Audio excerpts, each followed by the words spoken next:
রোজা আল্লাহ সুবহানাহু ওয়া তাআলার দরবারে, আল্লাহ তাআলার কাছে রোজা এমন একটা আমল যে খুব প্রিয় একটা আমল, যে আমলটা অতি প্রিয় হওয়ার কারণে এর বদলা প্রতিদান স্বয়ং আল্লাহ তাআলাই দিয়ে থাকেন। হাদিস শরীফে এসেছে, আল্লাহ রাসূল সাল্লাল্লাহু আলাইহি ওয়াসাল্লাম ইরশাদ করেছেন, আসিয়ামু জুন্নাহ, রোজা হলো ঢাল স্বরূপ।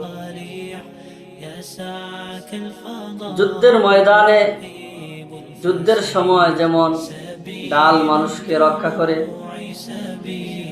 ঠিক তেমনি ভাবে রোজা মানুষকে গুনাহ থেকে বাঁচিয়ে রাখে। রোজা মানুষকে খারাপ কাজ থেকে দূরে রাখে। রোজা মানুষকে জাহান্নামের আগুন থেকে রক্ষা করে। রোজা একটা গুরুত্বপূর্ণ আমল, যে আমলটা আল্লাহর কাছে খুব প্রিয়। তাই আল্লাহ সুবহানাহু ওয়া তাআলা চান যে আমার বান্দারা সারা বছর রোজা রাখুক এবং আমার নৈকট্যশীল, আমার প্রিয় বান্দা হয়ে তারা থাকুক। কিন্তু আমরা তো দুর্বল, সারা বছর রোজা রাখা আমাদের পক্ষে সম্ভব নয়, প্রায় অসম্ভব, কষ্টকর।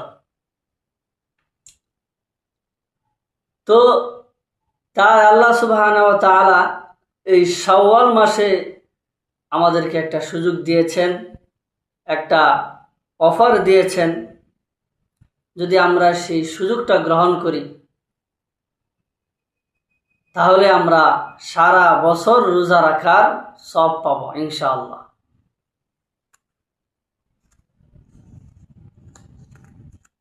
সারা বছর আমরা এই 6টা রোজা যদি আমরা রাখতে পারি, সারা বছর রোজা রাখার সওয়াব পাবো।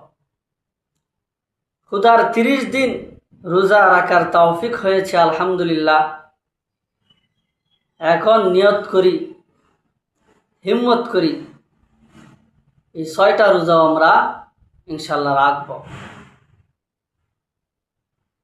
নিয়ত করলে, হিম্মত করলে, যেখানে 30টা রাখতে পেরেছি সেখানে 6টা কোনো ব্যাপার না। মুসলিম শরীফের হাদিস শরীফে এসেছে,